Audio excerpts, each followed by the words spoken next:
British രാജകുടുംബത്തിന്റെ 1000 വർഷത്തെ ചരിത്രത്തിൽ ഇതുവരെ സംഭവിക്കാത്തത്. സാക്ഷാൽ ബ്രിട്ടീഷ് രാജാവിന്റെ സ്വന്തം സഹോദരൻ ഇരുമ്പഴിക്കുള്ളിലേക്ക്.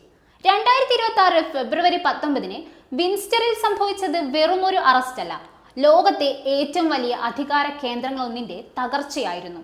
ആൻഡ്രൂ മൗണ്ട് ബാറ്റൻ താമസിച്ചിരുന്ന സ്വകാര്യ വസതിയായ റോയൽ ലോഡ്ജിൽ തേംസ് വാലി പോലീസ് എത്തുമ്പോൾ സമയം പുലർച്ചെ 6:30 തന്റെ 66ാം ജന്മദിനത്തിന്റെ അന്ന്.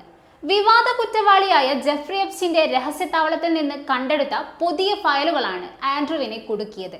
പ്രത്യേക വ്യാപാര പ്രതിനിധിയായിരുന്ന കാലത്ത് ബ്രിട്ടീഷ് ഗവൺമെന്റിന്റെ അതീവ രഹസ്യമായ വ്യാപാര വിവരങ്ങൾ ആൻഡ്രൂ എപ്സ്റ്റീന് ചോർത്തി നൽകിയെന്ന ഞെട്ടിക്കുന്ന ആരോപണം.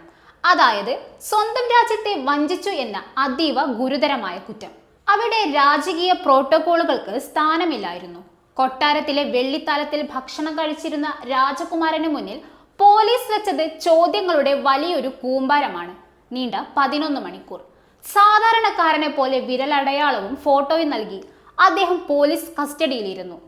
2022 ലൈംഗിക പീഡന കേസ് ഒത്തുതീർപ്പാക്കാൻ കോടിക്കണക്കിന് രൂപ നൽകേണ്ടി വന്നതോടെ തുടങ്ങിയ പതനം ഇന്ന് പൂർണ്ണമായിരിക്കുന്നു. ആൻഡ്രൂവിന്റെ ലൈംഗിക കഥകൾ പുറത്തു വന്നത് 2008 17 വയസ്സുള്ള തന്നെ എപ്സ്റ്റീന്റെ വസതിയിൽ വെച്ച് പീഡിപ്പിച്ചതായി വെർജീനിയ ജൂഫ്രെ എന്ന പെൺകുട്ടിയുടെ കേസ്. ആ കേസിലാണ് 2022 ഒത്തുതീർപ്പ്. ഇതിനിടെ എപ്സ്റ്റീനുമായി ബന്ധം പുലർത്തിയിട്ടില്ലെന്ന കള്ളവും 2025 ബ്രിട്ടീഷ് പത്രങ്ങൾ പുറത്തു കൊണ്ടുവന്നു. 2025 വെർജീനിയ ജൂഫ്രെ ആത്മഹത്യ ചെയ്തതിനു പിന്നാലെ പുറത്തിറങ്ങിയ അവരുടെ പുസ്തകമായ നോബഡീസ് ഗേളിൽ ആൻഡ്രൂവിനെ പരാമർശിച്ചിരുന്നു. അതോടെ രാജകീയ പദവികളും സൈനിക ബഹുമതികളും ചാൾസ് രാജാവ് എടുത്തുമാറ്റി. ഈ വർഷം ജനുവരിയിൽ US നിയമവകുപ്പ് എപ്സ്റ്റീൻ രേഖകൾ പുറത്തുവിട്ടപ്പോൾ അതിൽ ആൻഡ്രൂവിന്റെ ചിത്രങ്ങളും ഉണ്ടായിരുന്നു. ചാൾസ് രാജാവ് പോലും തന്റെ സഹോദരനെ രക്ഷിക്കാൻ എത്തിയില്ല. പതിവ് പോലെ അദ്ദേഹം തന്റെ ഔദ്യോഗിക ജോലികൾ തുടർന്നു.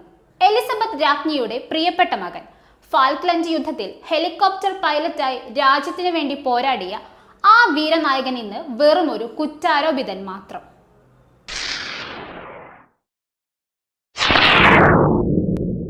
കൂടുതൽ വാർത്തകൾക്കും വിശേഷങ്ങൾക്കും ന്യൂസ് ലൈവ് TV സബ്സ്ക്രൈബ് ചെയ്യുക.